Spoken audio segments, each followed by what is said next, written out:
नमस्कार, गोहार छत्तीसगढ़ में आप सभी का स्वागत है। मैं हूं आपके साथ दिव्यांशु जोशी। तो महंगाई को लेकर के कांग्रेस लगातार हमलावर है। दिल्ली में एक बड़ा प्रदर्शन देखने को मिला। दिल्ली में ये देखने को मिला कि किस तरीके से कांग्रेस ने एक बड़ा प्रदर्शन किया, हल्ला बोल प्रदर्शन किया। महंगाई और बेरोजगारी पर सियासी वार देखने को मिला। तो वहीं छत्तीसगढ़ में महंगाई पर सियासत चल रही है, जहां पर कांग्रेस महंगाई और बेरोजगारी पर भाजपा सरकार को आड़े हाथों ले रही है। तो वहीं भाजपा का कहना है कि कांग्रेस महंगाई और बेरोजगारी पर विधानसभा में चर्चा करे। बीजेपी का कहना है कि कांग्रेस महंगाई और बेरोजगारी को लेकर के चर्चा करे। तो महंगाई को लेकर के सियासी बवाल मचा हुआ है। महंगाई पर तीखी बहस छिड़ गई है, सियासी वार देखने को मिल रहा है। केंद्र सरकार की जमकर हड़ताल लगाई गई थी। बीजेपी का महंगाई को लेकर के कांग्रेस पर वार देखने को मिला। छत्तीसगढ़ के पूर्व सीएम डॉक्टर रमन सिंह का एक बयान सामने आया, जिसमें उन्होंने कहा कि विधानसभा में कांग्रेस महंगाई पर बहस करे, अपने शासनकाल की स्थिति पर कांग्रेस चर्चा करे। आखिरकार इसके दोषी कौन है? सीएम भूपेश बघेल ने भी पलटवार किया। उन्होंने कहा कि महंगाई तो पूरे देश का मुद्दा था, लोकसभा में केवल 5 मिनट का समय दिया गया था। आइए आपको सुनवाते हैं क्या कुछ कहा सत्ता पक्ष ने और विपक्ष ने।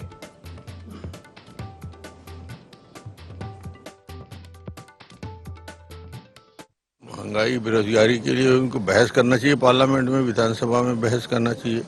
इसके लिए दोषी कौन है, इसकी बात होना चाहिए। कांग्रेस शासनकाल में क्या हालत थी और उसके बारे में बात करना चाहिए। ठीक है, विपक्ष में है तो क्या करेंगे, राजनीति में अब इतना तो करना वाजिब है। अखिल भारतीय कांग्रेस कमेटी द्वारा आयोजित महंगाई पर हल्ला बोल राजधानी नई दिल्ली में के रामलीला मैदान में एक सफल आयोजन हुआ। लाखों लोग दिल्ली पहुंचे थे पूरे देश से। और आज देश में जो महंगाई है उससे आम जनता परेशान है। घर के अर्थव्यवस्था चौपट हो गई है। लोगों के आय में लगातार कमी होती जा रही है और दूसरी तरफ महंगाई उतनी बढ़ती जा रही है। दोहरा मार पूरे देश की जनता पर। पूरे देश के महंगाई का मुद्दा था और लोकसभा में 5 घंटे के समय चर्चा का रखा गया था। तो आज हम इसी विषय पर चर्चा करेंगे। महंगाई को लेकर के सियासत देखने को मिल रही है और इस पर चर्चा करने के लिए हमारे साथ खास मेहमान जुड़ेंगे। हमारे साथ चर्चा में जुड़ेंगे नितिन भंसाली जी, जो कि कांग्रेस प्रवक्ता हैं। साथ ही साथ हमारे साथ जुड़ेंगे के.एस. चौहान जी, जो कि बीजेपी नेता हैं। आप दोनों मेहमानों का बहुत बहुत स्वागत है IND24 में। और हमारे साथ जुड़ेंगे लखन चौधरी जी भी, आपका भी बहुत बहुत स्वागत है IND24 में। सबसे पहले मैं शुरुआत करना चाहूंगा नितिन भंसाली जी से। भंसाली जी, पूर्व सीएम डॉक्टर रमन सिंह का कहना यह है कि महंगाई को लेकर के चर्चा होनी चाहिए थी सदन में, क्या कहेंगे इस पर? चर्चा होनी चाहिए थी, अच्छा बोला उन्होंने। और चर्चा जब शुरू की कांग्रेस ने तो 5 मिनट में इन्होंने सदन स्थगित कर दिया। 5 मिनट में क्या कुछ पूरे देश की महंगाई पे चर्चा हो सकती है क्या? जोशी जी बताइए मुझे आप जी। इनके नेता, मुझे तो नेत्री याद आती है जो अभिनेत्री थी, बाद में कलाकार थी और फिर वो इसमें आ गई राजनीति में, मोदी जी और शाह जी के आशीर्वाद से, स्मृति ईरानी, जो कि ऐसा सिलेंडर को सिर में रखती थी और संसद के बाहर बोलती थी, बहुत हुई महंगाई की मार, अब की बार मोदी सरकार। क्या गाना था, महंगाई डायन खात जाते। ये महंगाई यूपीए के समय डायन थी और अभी डार्लिंग हो गई है इनकी। तो ये महंगाई वाला जो इश्यू है, ये पूरे देश की जनता, न्यूज चैनल्स वाले, आप सारे एडिटर्स, एंकर्स, भाजपा के नेता भी दबी जबान से बोलते हैं और समझते भी हैं, कांग्रेस भी समझती है और देश की जनता भी समझती है कि इस महंगाई को बढ़ाने के पीछे किसका हाथ है। ये सरकार की, केंद्र सरकार की गलत नीतियां। जीएसटी देखिए, दूध, दही, मक्खन, घी, ये जो रोजमर्रा की चीजें, जो खाने पीने की चीजें, जो आम आदमी, गरीब आदमी भी खरीदता है, उस पर भी जीएसटी लगा दिया। हॉस्पिटल के कमरों पे जीएसटी लगा दिया। महंगाई कैसे? ऐसे ही तो महंगाई बढ़ रही है। तो ये जिम्मेदार पूर्ण रूप से केंद्र की मोदी सरकार है। और कल जैसा कि कांग्रेस ने देशव्यापी जो आंदोलन किया था, इसमें लाखों लोगों की भीड़ जुटी थी और एक आक्रोश जो देखने को मिला जनता में और कांग्रेस के कार्यकर्ताओं में, ये आक्रोश जो है ये एक आंधी बनकर 2024 के लोकसभा चुनाव में देखिएगा उतरेगा। और ये जो कुशासन, ये जो मोदी सरकार का जो चल रहा है इस देश में, चंद पूंजीपति जो है वो तेजी से जिस प्रकार अपनी संपत्तियों को बढ़ा रहे हो, जिस प्रकार मोदी जी इन 75 वर्षों में आजादी के बाद जो देश की बहुमूल्य संपदा थी वो बेचने का काम कर रहे हैं, इसका मुंह तोड़ जवाब जो है वो देश की जनता जो है 2024 के लोकसभा चुनाव में देगी। हम भारत जोड़ो यात्रा पर भी निकल रहे हैं और आज देश में यदि मुख्य मुद्दा है तो महंगाई और बेरोजगारी है, जिन दोनों मुद्दों से ध्यान को भटकाने के लिए भाजपा रोज नए नए तरीके के प्रोपोगंडास खड़े करती है। और जी। जनता भी जो है अब इनकी कथनी और करनी का फर्क अच्छे से समझ। चलिए मैं प्रतिक्रिया ले लेता हूं के एस चौहान साहब से। चौहान साहब, आपने भंसाली जी की बात सुनी, क्या कहेंगे इस पर? जोशी जी, मैं इनके सर्वमान्य नेता राहुल गांधी जी का कल भाषण भी सुन रहा था और बहुत अपेक्षाएं थी कांग्रेस कार्यकर्ताओं की कि कुछ अलग बोलेंगे, कुछ अच्छा बोलेंगे, कुछ मोटिवेट करेंगे, जिसको कार्यकर्ता जो बहुत चाह रहे थे वो निराश हुए। एक नेता को इस टाइप का भाषण देना, इतना मतलब निम्न कोटि का भाषण देना, ये अच्छा नहीं लगता। इतना निम्न कोटि का भाषण था कि इससे पूरा देश हंस रहा है, ट्रोल हो रहा है। और दूसरी बात यह है कि महंगाई के लिए इन्होंने बोला महंगाई महंगाई महंगाई महंगाई, लेकिन महंगाई के बारे में उन्होंने ज्यादा नहीं बोला। आप भी भाषण फिर से दिखा करके सुन लीजिएगा, उसमें 5% ही महंगाई के बारे में उन्होंने बोला होगा जी। इसीलिए क्या बोलते हैं, उसके बाद इन्होंने जो मेन बात बोली वो जी। 2 उद्योगपति, 2 लोग चला रहे हैं। और एक्चुअल में ये महंगाई के लिए रैली नहीं थी, ये एक परिवार बचाओ रैली, देश बचाओ रैली नहीं थी।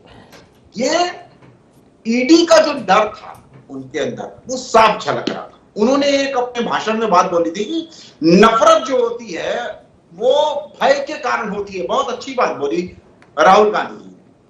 तो उनके भाषण में, देश में नहीं, भाषण में उनके नफरत दिख रही थी और वो डर के कारण आ रही थी। वो डर क्या है? ईडी का डर है। ये परिवार बचाओ रैली थी, ये फिर से मैं कह रहा हूं। अब मैं कुछ आंकड़े पेश करना चाहता हूं आपके सामने जी। क्योंकि हम भी सब जानते हैं कि जो महंगाई होती है, और महंगाई का मतलब सिर्फ एक देश में या एक राज्य के लिए या देश की नीतियों में थोड़ा बहुत फर्क पड़ता है, लेकिन ओवरऑल वर्ल्ड का भी फर्क पड़ता है। वर्ल्ड में हम जैसे देख रहे हैं कि पेंडेमिक के बाद सब जगह महंगाई बढ़ी हुई है, सब जगह महंगाई बढ़ी हुई है, ऑल ओवर वर्ल्ड में महंगाई बढ़ी हुई है। और महंगाई का शायद राहुल गांधी जी को पता है कि नहीं पता है, मेरे को नहीं मालूम, लेकिन महंगाई का सीधा सीधा तात्पर्य होता है मांग और आपूर्ति। ठीक है, अब मैं कुछ आंकड़े पेश करना चाहता हूं जो राहुल गांधी जी शायद समझ के नहीं गए होंगे। 13.5% जीडीपी बढ़ी है, जो कि ये अपने आप में सबसे अच्छी है पूरे वर्ल्ड में। जी, पूरे वर्ल्ड में 17% रशिया की जो महंगाई है वो बढ़ी है। ब्राजील में 12% बढ़ी है, पाकिस्तान में 13.13% बढ़ी है, ब्रिटेन में 9% बढ़ी है। चौहान साहब क्षमा चाहूंगा आपसे एक सवाल पूछना चाहूंगा इस बीच में। सिलेंडर जो गैस का सिलेंडर भंसाली जी, 1000 पार हो गया है, पेट्रोल का 70 पार है, डीजल 60 रुपए का। नितिन जी, उनको अपनी बात पूरी करने दीजिए, उनको अपनी बात पूरी करने दीजिए। ये पूरे देशों की बात करके क्यों डिबेट पे ध्यान भटका रहे हो? चौहान साहब, सब सुनना चाहिए। यहाँ के गरीब को रसिया चीज और चौहान साहब आपने जीडीपी की बात की है। गरीब को चौहान साहब, रोटी की जरूरत है। चौहान साहब एक मिनट मेरी बात सुन लीजिए। कान खोल के सुन लो भंसाली जी, पहले कान खोल के सुन लो, उसके बाद बोलना जो आपने बोलना है। उसके बाद ये संस्कृति है, कान खोल कर सुन लो, ऐसे धमकी देकर बात मत करना भाई। आज हमारे प्यार से पेश आ रहे हैं, बहुत समय चौहान साहब, भंसाली जी, आप दोनों से मेरा आग्रह है मर्यादा में रहकर के अपनी बात रखें। ब्रिटेन को हमने पीछे छोड़ दिया, जिसने हमारे को गुलाम बनाया था। खोलकर सुनिए चौहान साहब आपको भी बोलेंगे, आप अपनी बात रखें लेकिन मर्यादा में रखें, शब्दों की मर्यादा ना भूलें। जी बोलिए। मई 2014 में लेके चलता हूं आपको जी। उस समय रिटेल महंगाई एक होती है, वो आप रिटेल महंगाई गूगल में सर्च करेंगे ना, हमारे प्रवक्ता और सब लोग, उसमें रिटेल महंगाई होती है, वो थी 8.33%। जी, जबकि आज है 9.79%। तो महंगाई जो है वो जो दिखाई जा रही है वो इतनी बढ़ी नहीं है, जो इतना हल्ला किया जा रहा है। और हल्ला करने के लिए भी आपके पास कुछ है नहीं, आप सिर्फ चौहान साहब, देश को तोड़ने में लगे हुए हैं। एक बात बताइए, आज जितने चौहान साहब एक बात बताइए, लोग आपको छोड़ के गए हैं, पेट्रोल वो पेट्रोल आज के कारण छोड़ के नहीं गए हैं। पेट्रोल आज 100 रुपए के पार हो गया है, 108 110 रुपए लीटर बिक रहा है। अरे आप चुप रहो, अरे आप चुप रहो। आप चौहान साहब ऐसे नहीं, ऐसे नहीं, ऐसे नहीं, अरे चुप रहो, शब्दों की मर्यादा का ध्यान रखिए। ये संस्कृति आप लोगों की। बात सुनो। चौहान साहब मर्यादा का ध्यान रखें, आप ऐसे नहीं बोल सकते कि आप मैंने चुप शुरू रहो। में कहा था जोशी जी, भंसाली जी हमारे सम्मानीय प्रवक्ता हैं, उनके लिए आप ऐसे शब्दों का इस्तेमाल मत कीजिए कि आप चुप रहिए। आंकड़े तो सुनो, अरे आंकड़े तो सुनो। एक एक करके अपनी बात रखिए। भंसाली जी, चौहान साहब, आप दोनों से मेरा आग्रह है, एक एक करके अपनी बात रखिए। ऐसे अगर आप दोनों बोलेंगे तो कुछ भी समझ में नहीं आएगा। एक एक करके अपनी बात रखिए। अगर आप दोनों एक साथ बोलेंगे तो समझ भी नहीं आएगा। मैंने आपके बीच में बोला क्या? आप आंकड़े सुनिए, उसके बाद जवाब दीजिए अपना। चलिए आप अपने आंकड़े जल्दी से पूरे कीजिए जी, पूरे कीजिए। मैं ये बोलना चाह रहा हूं कि दो फाड़ में उन्होंने बात कर, अब महंगाई बोल रहे हैं। आपने 5% भी, राहुल गांधी जी ने 5% भी महंगाई के बारे में कुछ नहीं बोला। उन्होंने बोला जो रटा पीटा दूसरा जो उनका भाषण था, वही 2014 से जो लेकर भाषण बोल रहे हैं, वो आज भी भाषण बोल रहे हैं। और ये भाषण देख के 3 इडियट का जो भाषण था वो याद आ रहा है लोगों को कि 22 रुपए लीटर आटा और से 40 रुपए लीटर आटा। चौहान साहब सुनिए, आप ध्यान मुद्दे को भटकाने की कोशिश मत कीजिए। मुद्दे से भटकना नहीं है। बात कहां चल रही थी और आप राहुल गांधी के भाषण पे पहुंच गए। राहुल गांधी के भाषण की बात नहीं हो रही है चौहान साहब, राहुल गांधी के भाषण की बात नहीं हो रही है। सोशल मीडिया ने बहुत सारे निकाले हैं आपके मोदी जी और शाह जी की। चौहान साहब मुद्दे से भटकना नहीं है, मुद्दे से भटक रही है। बात महंगाई और बेरोजगारी की हो रही है। आप सुनिए, आप महंगाई ज्यादा बोलते हो ना, आप सुनिए बस। आपके पास कुछ फैक्ट नहीं है। ये मुझे लगता है बहुत बड़े सेठ हैं आपके पास, सल्तनत के साहूकार है, इनको महंगाई दिख ही नहीं रही है। आज आप कम्युनिस्ट की लैंग्वेज बोल रहे हैं। इसीलिए आज कम्युनिस्ट का कोई भी आदमी अगर मोहल्ले में भी खड़ा हो जाएगा ना, तो जनता उसको नकार देती है। इस वजह से जो विचारधारा कांग्रेस की थी, जो सही में विचारधारा में कांग्रेस को प्यार करते थे जो लोग, चौहान साहब सुनिए, चौहान साहब मेरा आपसे एक सवाल रहेगा यहाँ पर। चौहान साहब मैं आपसे एक सवाल करना चाहूंगा। चलिए महंगाई की तो हमने बहुत बात कर ली, बेरोजगारी पर क्या कहेंगे? बेरोजगारी की भी तो बात उठी है। देश में जिस तेजी से बेरोजगारी बढ़ी है, और बेरोजगारी का सीधा संबंध क्राइम से है। बेरोजगारी का सीधा संबंध क्राइम से, अगर बेरोजगारी बढ़ती है तो क्राइम भी तो बढ़ता है। क्राइम भी तो कितना बढ़ गया, क्या कहेंगे उस पर? बिल्कुल बेरोजगारी जो है वो घटती बढ़ती रहती है। जैसे कि मैं एक एग्जांपल दे दूंगा जी, पिछले महीने की रिपोर्ट छत्तीसगढ़ की, आप बहुत डंका न बजा रहे थे। 0.04% हमारी बेरोजगारी दर है जी, बजा रहे थे। आज की डेट में आप गूगल में सर्च करके देख लीजिए कि बेरोजगारी दर ये पूरा देश गूगल में चल रहा है भाई। 8%।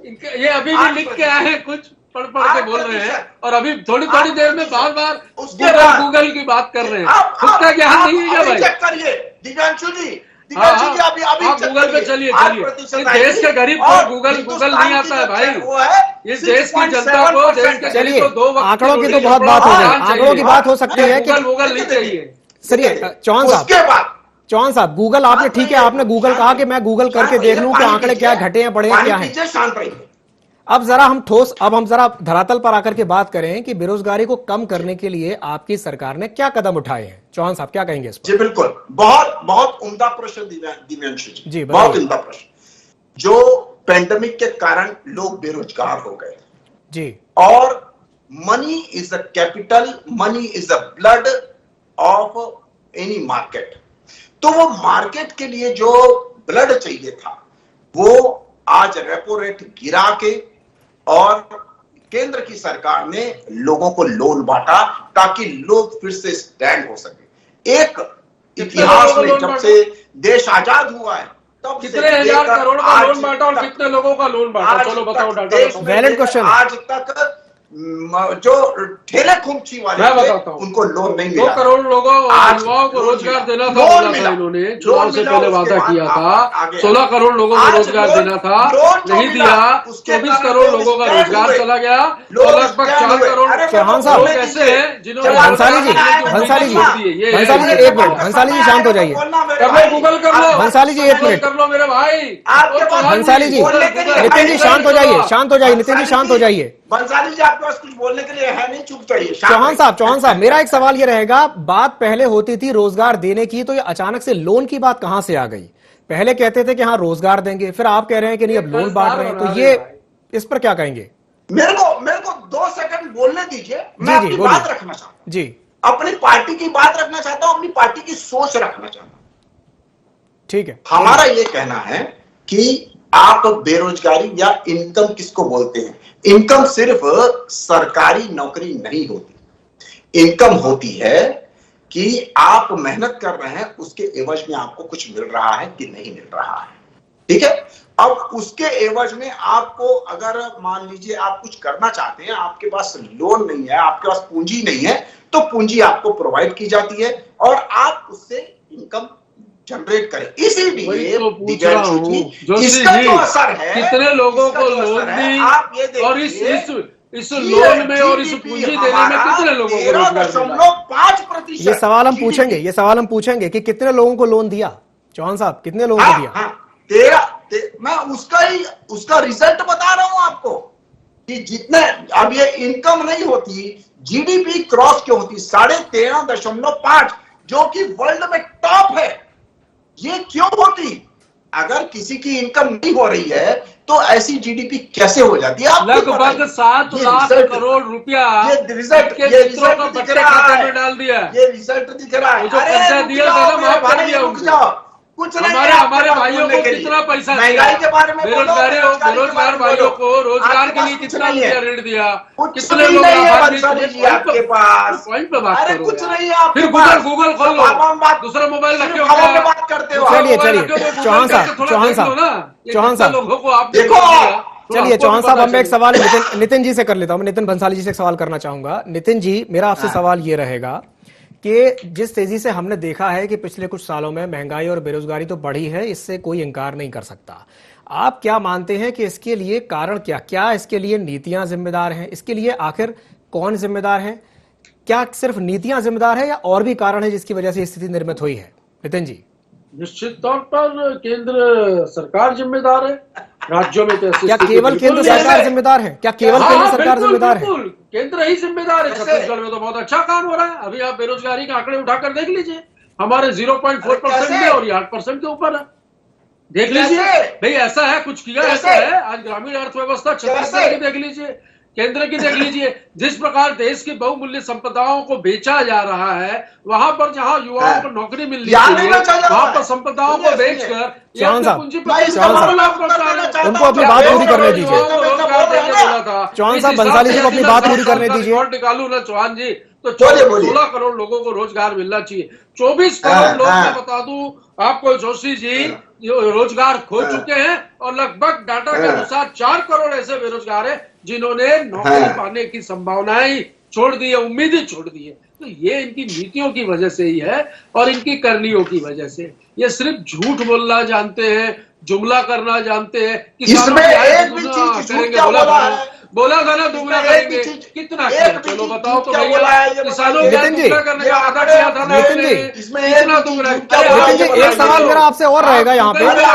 नितिन जी, एक सवाल मेरा आपसे और रहेगा कि आप लोग गूगल पे चलते हैं। भैया, देश की जनता गूगल पे नहीं चलती, देश के गरीब को। बिल्कुल, देश की जनता गूगल पे नहीं चलती है। वास्तविक धरातल पर क्या चल रहा है ये हमें देखना बहुत जरूरी है। नितिन जी, मेरा एक सवाल आपसे और रहेगा कि छत्तीसगढ़ की जो सरकार है, भूपेश सरकार, जो आपकी सरकार है, उसने बेरोजगारी और महंगाई जिनको देखते हुए छत्तीसगढ़ के जो युवा हैं उनके लिए अभी तक क्या कुछ किया है? क्या आप बता सकते हैं? क्या आप आंकड़े गिना सकते हैं?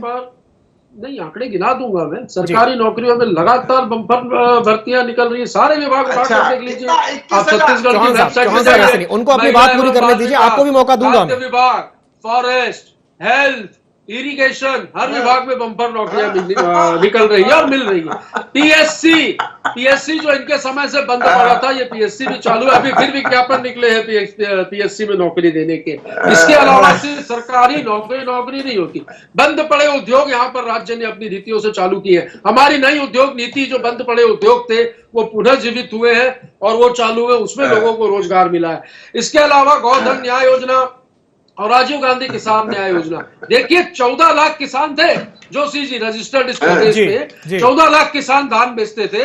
आज किसानों के धान बेचने की संख्या जो है रजिस्टर्ड 26 लाख हो गई है। तो आप देखिए कि यहाँ पर तो लगभग 14 लाख का आंकड़ा तो खेती किसानी में बढ़ गया। साथ ही अगले 5 वर्षों में 15 लाख बेरोजगारों को रोजगार देने के लिए पहला ऐसा राज्य है छत्तीसगढ़, जिसने छत्तीसगढ़ राज्य रोजगार मिशन का गठन किया है और जो तेजी से इस दिशा की ओर काम कर रहे हैं। हम छत्तीसगढ़ियों का बिल्कुल ध्यान रख रहे हैं। छत्तीसगढ़ में ऐसे ही बेरोजगारी के आंकड़े अच्छे नहीं आ रहे।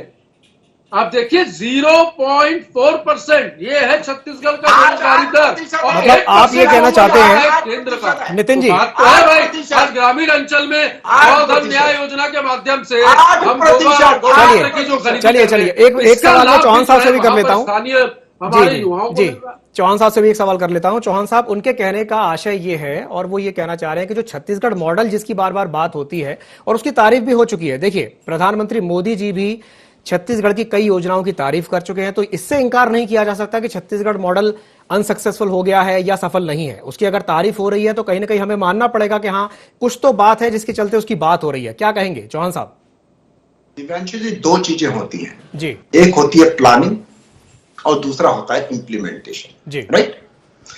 प्लानिंग जो है उसकी नो डाउट तारीफ हुई है। हम बोलते हैं प्लानिंग अच्छी है, इसमें कहीं कोई शक नहीं। ठीक है, अगर ये प्लानिंग बहुत अच्छे से इम्प्लीमेंटेशन होती तो बहुत ही अच्छा होता। हम भी चाहते हैं कि छत्तीसगढ़ का उद्धार हो, डेवलपमेंट हो, पूरे देश का डेवलपमेंट हो, और पहले हम छत्तीसगढ़ का चाहते हैं। माटी में हम इसके छत्तीसगढ़ की माटी के सपूत हम चाहते हैं कि ये सब चीजें इम्प्लीमेंटेशन होनी चाहिए। लेकिन आप ये देखिए कि गोधन न्याय योजना के तहत वो भैया गूगल में इसके इम्प्लीमेंटेशन बंसाली जी, लोगों को एक मिनट उनको अपनी बात पूरी करने दीजिए। रुक जाइए। उनके कहने का मतलब मैं समझ गया। चौहान साहब, आप ये कहना चाहते हैं कि एक होती है प्लानिंग और दूसरा इम्प्लीमेंटेशन। तो प्लानिंग तो बहुत अच्छी है लेकिन इम्प्लीमेंटेशन उतने अच्छे तरीके से नहीं हो पा रहा, आप ये कहना चाहते हैं, है ना? चलिए एक मिनट, हमारे साथ चर्चा में एक और मेहमान जुड़ गए हैं, मैं उनसे एक सवाल करना चाहूंगा। लखन चौधरी जी हमारे साथ जुड़ गए हैं। लखन जी, बहुत बहुत स्वागत है आपका इंडी 24 में। लखन जी, मैं एक सवाल आपसे ये करना चाहूंगा कि जिस तरीके से महंगाई को लेकर के देखने को मिला कि हल्ला बोल पहले हमने देखा दिल्ली में और उसके बाद अब सियासत हो रही है छत्तीसगढ़ में, तो ये कहां तक आप इस पर क्या कहेंगे? और मेरा सवाल आपसे ये भी रहेगा कि जब बात आती है, पूर्व सीएम डॉक्टर रमन सिंह कहते हैं कि साहब चर्चा होनी चाहिए थी, और जब चर्चा की बात आती है तो सीएम कहते हैं कि जब चर्चा हुई थी तो उसके केवल 5 मिनट का समय दिया। क्या कहेंगे इस पर? जी बिल्कुल, देखिए बहुत बड़ा मुद्दा है ये। इस पर जो है कल कांग्रेस ने हल्ला बोल जो किया है वो तो स्वागत है, उसका होना चाहिए जी। लेकिन इस समय देखिए देश की जो आपने टाइटल बहुत बढ़िया रखा है कि सियासी महंगाई जी, मतलब महंगाई जो है इस समय जनता को उतना प्रभावित नहीं कर पा रही है जितना करना चाहिए, या जनता का जो ध्यान है आकृष्ट नहीं कर पा रही है महंगाई। ये बड़ा दुखद स्थिति है। ग्रासरूट लेवल पर हम देख रहे हैं महंगाई है, लेकिन उसके बावजूद भी जनता जो है अब महंगाई के मुद्दे को लेकर कांग्रेस का साथ जाना नहीं चाहती, ऐसा लगता है, या कांग्रेस जो है जनता का ध्यान अपनी तरफ आकृष्ट नहीं कर पा रही है। ये बड़ा दुर्भाग्यपूर्ण है। मुझे लगता है कि इसकी वजह प्रमुख रूप से कांग्रेस का जो नेतृत्व है और कांग्रेस की जो संगठनात्मक जो इस समय गतिविधियां हैं वो कुछ इस तरह कमजोर हो चुकी है, जिसकी वजह से शायद लोगों को लग रहा है कि कांग्रेस अब महंगाई को लेकर जनता के बीच में जाएगी तो उससे कोई फर्क नहीं पड़ने वाला है, बहुत ज्यादा हमको महंगाई से राहत नहीं मिलने वाली है, इसलिए भी शायद ज्यादा साथ नहीं दे रही, ऐसा लगता है मुझे। मैं तो कहूंगा कि महंगाई के साथ साथ कांग्रेस को अपने संगठन और नेतृत्व को मजबूत करना चाहिए, जिससे जनता का विश्वास हासिल कर सके। क्योंकि जब तक आप देखिए जनता का विश्वास हासिल नहीं करेंगे तब तक जनता जो है आपको साथ नहीं देने वाली है। इस समय तो यही स्थितियां देखने को मिल रही है। तो कांग्रेस जो है इसके साथ साथ जो है और दूसरे और दीगर मुद्दे हैं, भ्रष्टाचार का मुद्दा है, बेरोजगारी का मुद्दा है, शिक्षा का मुद्दा है जी। जो है बहुत सारे मुद्दे ऐसे हैं जिनको साथ में लेकर यदि जनता के बीच में जाए और मैं तो बिल्कुल कहूंगा बिल्कुल कांग्रेस बिल्कुल। को तो कि एक आपके सर्वे कहने का भी मतलब कराना यही है चाहिए इसको कि जनता जी, किन जी। मुद्दों को लेकर इस समय कांग्रेस के साथ आना चाहती है, तो जी, जी। उसके बाद जो है ये लोग इस तरह के अभियान चलाएं और उसके पहले अपने नेतृत्व को, अपने संगठन को मजबूत करें, क्योंकि बिल्कुल। नेतृत्व और संगठन मजबूत नहीं होगा तब तक जनता विश्वास नहीं करेगी। बिल्कुल, यही स्थितियां जो है। जनता का विश्वास जीतना बहुत ज्यादा जरूरी है। आपने बिल्कुल सही कहा लखन जी। हमारे साथ जुड़ने के लिए बहुत बहुत धन्यवाद, और आप दोनों मेहमानों का भी हमारे साथ जुड़ने के लिए बहुत बहुत धन्यवाद। तो आज जिस विषय पर हमने चर्चा की है, महंगाई को लेकर के जिस तरीके से सियासत देखने को मिल रही है छत्तीसगढ़ में, वो कहीं ना कहीं ये इशारा कर रही है कि दोनों ही दल, बीजेपी और कांग्रेस, एक दूसरे पर हमलावर है और एक दूसरे को जिम्मेदार मानते हैं इस महंगाई के लिए। तो अब ये देखने वाली बात होगी कि क्या इस तरह की नीतियां हों कि जिससे इन दोनों, यानी कि महंगाई और बेरोजगारी, इन दोनों समस्याओं पर लगाम लग सके। तो गुहार छत्तीसगढ़ में फिलहाल के लिए इतना ही। मुझे दीजिए इजाजत और आप बने रहिए ND24 के साथ। नमस्कार।